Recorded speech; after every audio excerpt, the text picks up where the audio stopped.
இஸ்ரேலினுடைய வான் பாதுகாப்பு கேள்விக்குட்படுத்தப்பட்டிருக்கின்றது.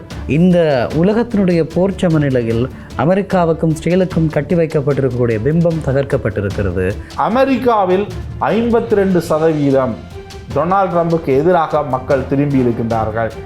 ஈரான் போன்ற ஒரு நீண்டகால நாகரிகமும் நீண்டகால ஒரு தலைவரையும் கொண்ட நாட்டுடன் அதனுடைய இயற்கை அமைவிடத்தையும் தெரிந்து கொண்டு ஏன் டொனால்ட் ட்ரம்ப் அவ்வாறான ஒரு முடிவை எடுத்தார்? இந்த போரிலே உண்மையில் இராணுவ ரீதியாக அமெரிக்க இஸ்ரேல் கூட்டணி அதிகளவான இலக்குகளை ஈரானிலே அளித்திருக்கிறது என்கின்ற விடயம் இருக்கலாம். முழுமையாக பார்த்தால் ஈரான் யுத்தத்துக்கு வலிந்து போகவில்லை. வெற்றி என்பது ஈரான் பக்கம் இருக்கின்றது. ஸ்ரீ காளிமாதா ஜோதிடம் பிரபல ஜோதிடர் பண்டித் மகாராஜா. தொழில், காதல், திருமணம், குழந்தை பாக்கியம் மற்றும் மந்திர சூனிய பிரச்சனைகளுக்கு நிரந்தர தீர்வு. வணக்கம், இது தி ஒப்பீனியன். எந்த சமரசமும் இல்லாத 360 பாகங்களுடைய நோக்கு. இன்றைய நாளில் பேசப்படுகின்ற மிக முக்கியமான சில விடயங்களை பேசிக்கொள்வதற்காக நம்மோடு இணைந்து கொள்கிறார் ஊடகவியலாளர் பிரஷ்னோ. வணக்கம். வணக்கம் பிரியங்கன். வணக்கம். குறிப்பாக இன்றைய நாளினுடைய பேசுபொருள் வேறு எந்த பிரச்சனையும் அதிகமாக பேசப்படாது. இப்போது அதிகமாக பேசுகின்ற விடயம் இந்த டொனால்ட் ட்ரம்புக்கும் ஈரானுக்கும் இடையிலான பிரச்சனை. இப்போது 2 வார கால அமைதி ஒப்பந்தம் சாத்தியமாக இருக்கிறது அல்லது போர் நிறுத்தத்திற்கான முனைப்புகள் மேற்கொள்ளப்படுகிறது. 2 தரப்புகளும் ஒத்துக்கொண்டிருக்கிறது. இந்த விடயங்கள் பேசப்பட்டு கொண்டிருக்கிறது. இந்த நிலையில் உண்மையில் இந்த போர் என்ற ஒன்றை தொடங்கிவிட்டார்கள். அதன் பின்பதாக போரிலே இருந்து விலக்கு பெறுவது, அமைதிக்கான பேச்சுவார்த்தைகள் இடம்பெறுவது, இப்படியான நகர்வுகள் இடம்பெற்றுக் கொண்டிருக்கிறது. இந்த அடிப்படையில் இதில் யார் இந்த போருக்கு அஞ்சுகிறார்கள் என்ற ஒரு கேள்வி எழுகிறது. ஆதரவாளர்களுடைய தரப்பிலே ஒரு சிலர் அமெரிக்காவிற்கு ஆதரவானவர்கள் அமெரிக்கா அடிக்கிறது, அங்கே எல்லாவற்றையும் அழித்து விட்டது என்று சொல்லுகிறார்கள். அதே போல மேற்குள்ள ஊடகங்கள் எல்லாம் அறிக்கை எடுக்கிறது, ஈரானுடைய பல கட்டமைப்புகளை அழித்து விட்டோம் என்ற மாதிரியாக அவர்களுடைய அறிக்கைகள் இருக்கிறது. இன்னும் ஒரு புறமாக ஸ்டீல் ஈரானுடைய ஒட்டுமொத்தமான தலைவர்களையும் நாங்கள் அழித்து விட்டோம், படிப்படியாக தலைவர்களை குறிவைத்து தாக்குகின்ற முறைமைகளை பின்பற்றுகிறோம் என்பது ஸ்டீலினுடைய வாதம். அதே நேரத்தில் ஈரானுடைய தரப்பு சொல்லுகிறது, எங்களுக்கு எந்த விதமான சேதங்களும் அந்த அளவுக்கு ஏற்படவில்லை, அதை தாண்டி நாங்கள் அதிகளவு சேதத்தை ஏற்படுத்தி இருக்கிறோம் இஸ்ரேலுக்கு, அமெரிக்காவினுடைய ஆதரவு நாடுகளுக்கு என்பது ஈரானுடைய வாதம். அதே அடிப்படையில் பார்க்கும்போது சமூக ஊடகங்களை பொறுத்தவரை ஈரானை ஆதரிக்கக்கூடிய மக்கள் கூட்டம் மிக அதிகளவான பிரச்சாரத்தை மேற்கொள்ளுகிறது. அமெரிக்கா இந்த போரிலே தோற்றுவிட்டது அல்லது இஸ்ரேல் இதுவரை காணாத தோல்வியை சந்தித்திருக்கிறது என்பது அவர்களுடைய வாதம். இந்த விவகாரங்கள் எல்லாம் மிகப்பெரிய ஒரு பேசுபொருளாகவும் உற்றுநோக்கலாகவும் மாறி இருக்கிறது. உண்மையை சொல்லிக்கொள்ள வேண்டுமாக இருந்தால் இதுவரை காலமும் இடம்பெற்றிருக்கக்கூடிய போர்களோடு ஒப்பிடுகிற போது இந்த போரினுடைய நீட்சி என்பதும் இதனால் இதனுடைய இழப்புகளும் மிகப்பெரிய கேள்விகளை ஏற்படுத்திக் கொண்டுதான் இருக்கிறது. ஆக பல்வேறு சந்தர்ப்பங்களில் இந்த அமைதி பேச்சுவார்த்தைக்கான நகர்வுகள் இடம்பெற்றது. போரை ஆரம்பித்தது அமெரிக்க இஸ்ரேல் கூட்டணி. அதே நேரத்தில் இவர்கள் மீண்டும் நிபந்தனைகளை விதித்தார்கள், சில ஒப்பந்தங்களை மேற்கொள்வதற்கான முயற்சிகளை மேற்கொண்டார்கள். எல்லாம் நிராகரிக்கப்பட்டது. இறுதியிலே நேற்றைய நாளில் இந்த கெடுக்கால பகுதி முடிவடைகின்ற நேரத்திலே டொனால்ட் ட்ரம்ப் ஒரு அழிவினுடைய ஆயுதத்தை அல்லது அழிவினுடைய நகர்வை நான் ஈரானுக்கு காட்டப் போகிறேன், அவர்களுடைய ஒட்டுமொத்தமான நாகரிகத்திற்கு முடிவு கட்டப் போகிறேன் என தெரிவித்திருந்தார். இந்த நிலையில் இறுதி நேரத்திலே பாகிஸ்தானுடைய அந்த தலையீட்டின் அடிப்படையில் இப்போது 2 வார கால சமாதான ஒப்பந்தம் அல்லது சமாதான உடன்படிக்கைக்கு 2 தரப்பும் ஒத்து வந்திருப்பதாகவும் 2 தரப்புகளிலும் இது தொடர்ந்தும் பேணப்படும் என்று சொல்லப்படுகிறது. ஆனால் இந்த சமாதான போர் நிறுத்த உடன்படிக்கை, இந்த நகர்வுகள் எந்த அளவுக்கு சாத்தியமாக இருக்க போகிறது என்ற ஒரு கேள்வி இருக்கிறது. பிரஷ்னோ, இந்த விடயத்தை நீங்கள் எப்படி பார்க்கிறீர்கள்?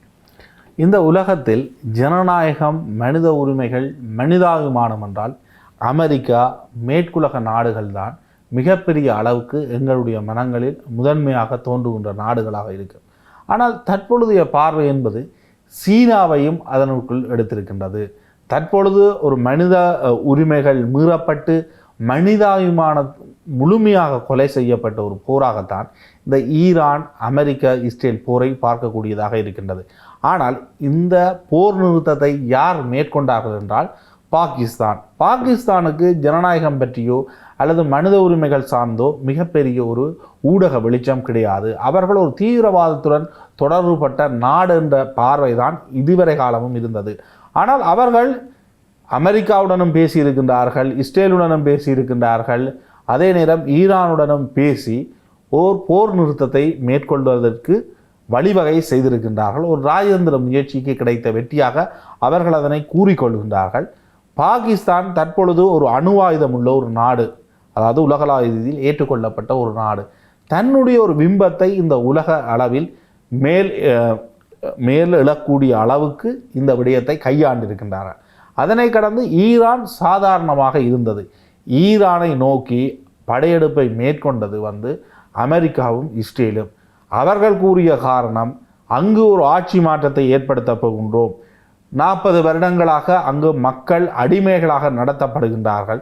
அதே நேரம் நீண்ட தூர ஏவுகணை மற்றும் அணுவாயுத உற்பத்தியினை முழுமையாக இல்லாமல் செய்வதுதான் தங்களுடைய நோக்கம் என்று. ஈரான் மிகவும் ஒற்றுமையடைந்திருக்கின்றது. அங்கு ஆட்சி மாற்றம் ஒன்று ஏற்பட போவது கிடையாது என்பது சாதாரண ஒரு விடயமாக சகலருக்கும் தெரிகின்றது. ஈரானிய மக்கள் அமெரிக்கா இஸ்ரேலினுடைய தாக்குதலுக்கு எதிராக நேற்றைய தினம் அமெரிக்காவினுடைய இஸ்ரேலினுடைய குறியாக எதெல்லாம் இருக்க போகின்றதோ அங்கு மக்கள் அதிகளவு ஒன்று கூடியிருந்தார்கள். மின் கட்டமைப்பாக இருக்கலாம், உட்கட்டமைப்புகளாக இருக்கலாம், அதன் மீது தாக்குதல் நடத்துவதாக இருந்தால் ஈரான் மக்களை கொலை செய்துதான் அந்த தாக்குதலை மேற்கொள்ள வேண்டும். ஆகவே அது ஒரு போர்க்குற்றமாக மாறும். மிகப்பெரிய அளவு அமெரிக்காவுக்கு எதிரான ஒரு நிலைப்பாட்டை நோக்கி அது கொண்டு செல்லும் என்று பார்க்கப்பட்டது. அமெரிக்காவும் அந்த விடயத்தை மேற்கொள்ளவில்லை. அதே நேரம் ஆட்சி மாற்றம் ஏற்படவில்லை. அங்கிருக்கின்ற மக்கள் அடிமைகள் என்று சொல்லப்பட்டார்கள். அவர்கள் ஈரானியர்களுக்காக, ஈரானிய அரசாங்கத்திற்காக, ஈரானிய உச்ச தலைவருக்காக, அதே நேரம் அமெரிக்க இஸ்ரேலின் ஆக்கிரமிப்புக்கு எதிராக வீதிகளில் ஒன்று கூடினார்கள். ஆகவே அமெரிக்கா கூறுவது பொய் என்ற ஒரு நிலைப்பாட்டை ஈரான் வெளிப்படுத்தி இருக்கின்றது. நீண்ட தூர ஏவுகணைகளோ அல்லது செறிவூட்டப்பட்ட யுரேனியத்தை முழுமையாக இஸ்ரேலால் கைப்பற்ற முடியவில்லை. ஆகவே அணுவாயுதத்தை நோக்கி அவர்களுடைய நகர்வை இஸ்ரேல் அமெரிக்க கூட்டணியினால் கட்டுப்படுத்த முடியவில்லை. அதே நேரம் இவர்களால் எந்த அளவு தூரம் அங்கு தாக்குதல் மேற்கொள்ளப்பட்டிருக்கின்றது என்றால் பல ஆயிரம் மக்கள் படுகொலை செய்யப்பட்டிருக்கின்றார்கள். பல உச்ச தலைவர்கள், இராணுவ உயர்மட்ட அதிகாரிகள், ஈரானை சேர்ந்தவர்கள் மரணமடைந்திருக்கின்றார்கள். ஆனால் அவர்களுடைய அந்த நாகரிக, அவர்களுடைய அரச கட்டமைப்பினுடைய போக்கில் எந்தவித மாற்றத்தையும் இவர்களால் மேற்கொள்ள முடியவில்லை. ஆனால் அமெரிக்காவில் 52% டொனால்ட் ட்ரம்புக்கு எதிராக மக்கள் திரும்பி இருக்கின்றார்கள்.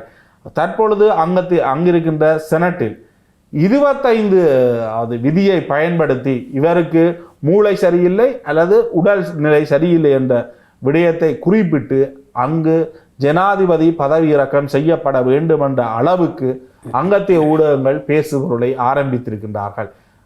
அமெரிக்க ஜனாதிபதி டொனால்ட் ட்ரம்ப் உலகளாவிய ரீதியில் ஒரு காமெடியராக பார்க்கப்படுகின்ற நிலைமை ஏற்பட்டிருக்கின்றது.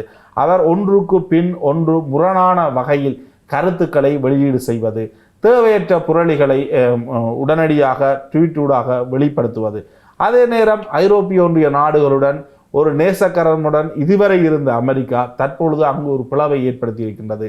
சீனாவும் ரஷ்யாவும் உச்சபட்ச வளர்ச்சியை அடைகின்ற ஒரு காலப்பகுதியாக அமெரிக்க ஜனாதிபதி டொனால்ட் ட்ரம்பினுடைய காலப்பகுதி இருக்க போகின்றது. ஆனால் இந்த போர் நிறுத்தம் என்பது தற்பொழுது உலகளாவிய ரீதியில் பங்கு சந்தைகளினுடைய அதிகரிப்பை காட்டுகின்ற ஒரு நிலைமைக்கு எட்டப்பட்டிருக்கின்றது. எனினும் இந்த போர் நிறுத்தம் என்பது ஒரு முழுமையான போர் நிறுத்தமாக இருக்க போவது கிடையாது. இஸ்ரேல் ஈரானை தாக்காதை தவிர லெபனானை தாக்கும் என்று இஸ்ரேல் அறிவித்திருக்கின்றது. ஆகவே இந்த யுத்தம் என்பது அல்லது இந்த யுத்த நிறுத்தம் என்பது தொடர்ச்சியாக எத்தனை காலத்துக்கு நீடிக்கப் போவது என்பது ஒரு கேள்வி. லெபனான் மீது இஸ்ரேல் தாக்குதல் நடத்துகின்ற பொழுது ஈரான் பதில் தாக்குதலை நடத்தும் என்பது இதுவரைக்கும் இந்த யுத்தத்தின் போக்கை பார்த்தவர்கள் அனைவரும் புரிந்து கொள்ளக்கூடிய ஒரு விடயம். ஆகவே இந்த யுத்த நிறுத்தம் வெள்ளிக்கிழமை பேச்சுவார்த்தைகள் பாகிஸ்தானில் இடம்பெற இருக்கின்றது. எனினும் நீண்ட காலத்துக்கு இந்த பேச்சுவார்த்தை இருக்குமா? முழுமையாக அமெரிக்காவும் இஸ்ரேலும் கூறிய விடயங்களில் தோல்வி அடைந்ததுடன் தங்களுடைய பாதுகாப்பு பலத்தையும் பலவீனமாக்க வெளிப்படுத்தி இருக்கின்றார்கள். ஆகவே முழுமையாக பார்த்தால் ஈரான் யுத்தத்துக்கு வலிந்து போகவில்லை.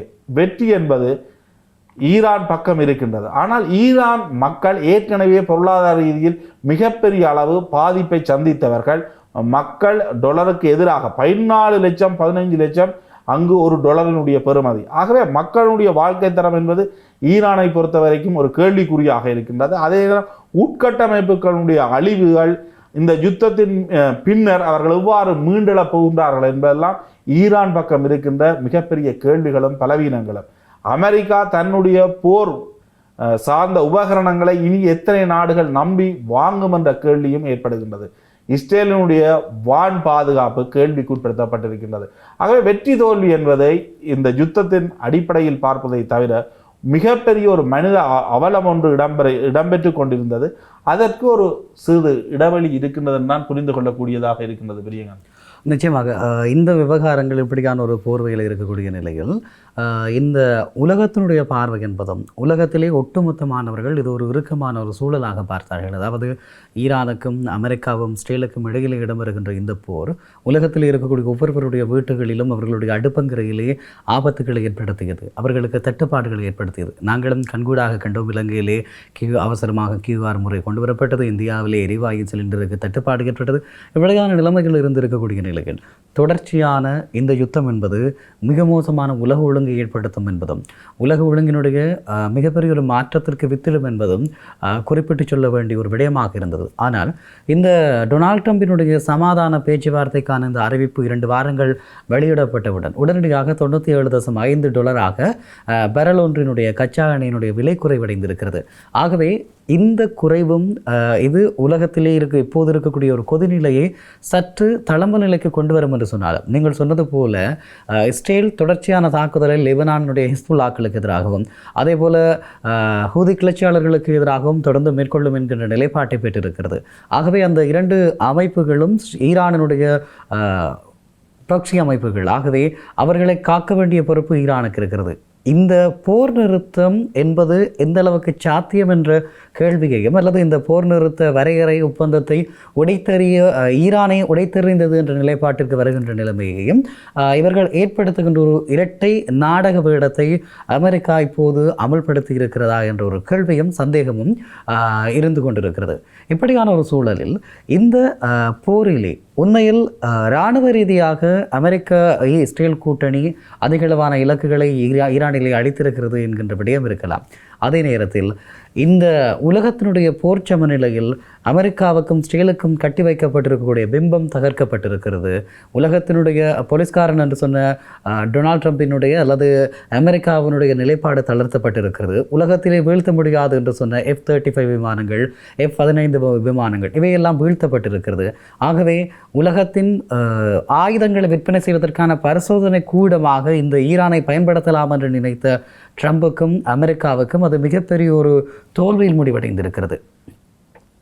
அதே போலதான் இஸ்ரேலினுடைய அயன் டோமினுடைய தோல்வி, அரோவினுடைய தோல்வி, இப்படியான விடயங்கள் இருக்கிற போது இந்த உலகம் நீங்கள் குறிப்பிட்டது போலவே சீனா ரஷ்யாவினுடைய உற்பத்திகளை நோக்கி திருப்பப்படுகிறதாக இருந்தால் இது திட்டமிட்ட ஒரு நகர்வாக காணப்படுகிறதா அல்லது தானாகவே வலிச்சம நிலையில் காலத்தினுடைய மாற்றத்தின் அடிப்படையில் இப்படியான நகர்வுகள் மேற்கொள்ளப்பட்டதா?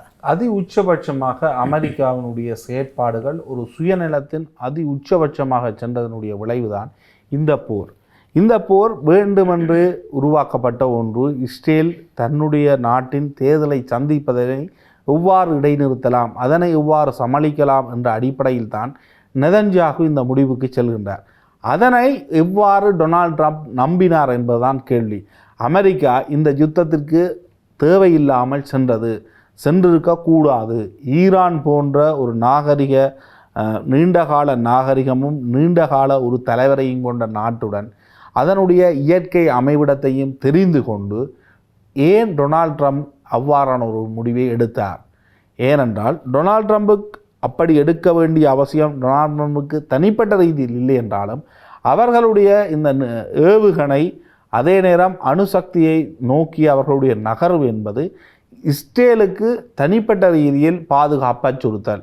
ஆகவே இஸ்ரேல் முதன்மை என்ற அடிப்படையில் டொனால்ட் ட்ரம்பினுடைய முடிவுதான் இன்று இந்த மிகப்பெரிய ஒரு தோல்வியை நோக்கிய அவர்களுடைய பயணத்திற்கு வித்திட்டிருக்கின்றது. இது ரஷ்யா தன்னுடைய எண்ணெய் எரிவாயுவை விற்பனை செய்வதற்கும், சீனா உலகளாவிய ரீதியில் எல்லா நாடுகளும் போர் மூலம் ஒரு பொருளாதாரத்தில் தாக்கத்தை ஏற்படுத்துகின்ற பொழுது அந்த பொருளாதாரத்தில் தான் வளர்கின்ற ஒரு நிலைமையை உருவாக்குகின்றது. ஏனெனில் ஈரானுடைய நிலைப்பாடு என்பது ஜுவானில் வணிகம் இடம்பெற வேண்டும் என்ற ஒரு நிலைப்பாட்டையும் அவர்கள் எடுத்திருக்கின்றார்கள். ஆகவே கட்டாயம் ஈரான் மீது இருக்கின்ற பொருளாதார தடைகளை ஏதோ ஒரு வகையில் அமெரிக்கா இனி வருகின்ற காலங்களில் முழுமையாக எடுக்க வேண்டும். இல்லையெனில் நேற்று குறிப்பிட்டது போன்று டொனால்ட் ட்ரம்ப் முழுமையாக பாரசீக நாகரிகத்தை இல்லாமல் செய்ய வேண்டும். இந்த ரெண்டாத்தா ஒரு நிலைப்பாட்டுக்கு அவர் செல்லவில்லை என்றால் தொடர்ச்சியாக அமெரிக்காவுக்கும் இஸ்ரேலுக்கும் இருந்த பிம்பம் முழுமையாக வீழ்ச்சி அடைகிறதை யாராலும் தடுத்து நிறுத்த முடியாது. நிச்சயமாக சொல்லிக்கொள்ள வேண்டுமாக இருந்தால் இப்படியான ஒரு நிலைமை இருக்கிறது பிரஷ்னு. அதாவது ஈரானை பொறுத்தவரை ஈரான் இப்போது உலகத்திலே இருக்கக்கூடிய நாடுகளினுடைய பாதுகாப்பு வலைப்பின்னல்களுக்கு ஒரு முக்கியமான உதாரணத்தை கொடுத்திருக்கிறது. அதாவது நிலக்கீழ் நகரங்கள், மலைகளுக்கு அடியில் இருக்கக்கூடிய ஏவுகணை நகரங்கள், இவை அமெரிக்காவால் எந்த விதத்திலும் வான்படை தாக்குதல்களால் அழிக்க முடியாதது. ஆகவே உலகத்தினுடைய மிக பாதுகாப்பான நகரங்களாக இவை அடையாளப்படுத்தப்பட போகிறது. ஆகவே உலகத்தினுடைய இராணுவ ரீதியான வளர்ச்சிக்கு ஈரான் ஒரு பாடப்புத்தகத்தில் இடம்பெறப் போகிறது. அதே போல பொருளாதார ரீதியாக சீனாவினுடைய ஜுவான் நீங்கள் குறிப்பிட்டது போல மிகப்பெரிய முன்னேற்றத்தை பெறப்போகிறது. பல நாடுகள் ஜுவானிலே வர்த்தகம் செய்ய போகிறார்கள். ஆகவே டொலரினுடைய ஆதிக்கம் சரிவடைகிறது. அமெரிக்காவினுடைய உலக போலீஸ்காரன் என்கின்ற நிலைப்பாடு சரிவடைகிறது. உலகத்தினுடைய தலை சிறந்த வீழ்த்தப்படாத ஆயுதங்களை வைத்திருக்கிறது, உற்பத்தி செய்கிறது அமெரிக்கா என்கிற நிலைப்பாடு தகர்க்கப்படுகிறது. உலகத்தில் யாராலுமே வெல்ல முடியாத ஒரு இராணுவ கட்டமைப்பையும் பாதுகாப்பு கட்டமைப்பையும் ஸ்டேல் கொண்டிருக்கிறது என்பது தகர்க்கப்படுகிறது. ஆகவே இந்த போர் நிறுத்தம் என்பது யாருக்கு இப்போது உடனடியாக தேவை என்று சொன்னால் அமெரிக்காக்கா ஈரானுக்கா என்பதை கேட்டுக்கொண்டிருக்கக்கூடிய ஒவ்வொருவரும் நீங்கள் தீர்மானிக்கலாம். நன்றி பிரஷ்னோ, இணைந்து கொண்டமைக்காக. நன்றி பிரியங்கா. நன்றி நேயர்களே. இன்றைய நாளில் நாங்கள் பேசியிருக்கக்கூடிய விடயம் உங்களுக்கு தெரியும், மிக மிக முக்கியமான ஒரு விடயம். உலகத்தினுடைய இருப்பையும் உலக பொருளாதாரத்தினுடைய இருப்பையும் உலக மக்கள் ஒவ்வொருவருடைய நிம்மதியான வாழ்க்கைக்கும் காரணமாக அதனை சீர்குலைத்திருக்கக்கூடிய மத்திய கிழக்கினுடைய யுத்தம் இப்போது தனிவடைந்திருக்கிறது. ஆகவே இது தொடர்பாக நாங்கள் சற்று விரிவாக பேசியிருக்கிறோம். நன்றி. மற்றும் ஒரு காணொலியில் உங்கள் அனைவரையும் சந்திக்கிறோம். வணக்கம். ஸ்ரீ காளிமாதா ஜோதிடம். பிரபல ஜோதிடர் பண்டித் மகாராஜா. தொழில், காதல், திருமணம், குழந்தை பாக்கியம் மற்றும் மந்திர சூனிய பிரச்சனைகளுக்கு நிரந்தர தீர்வு.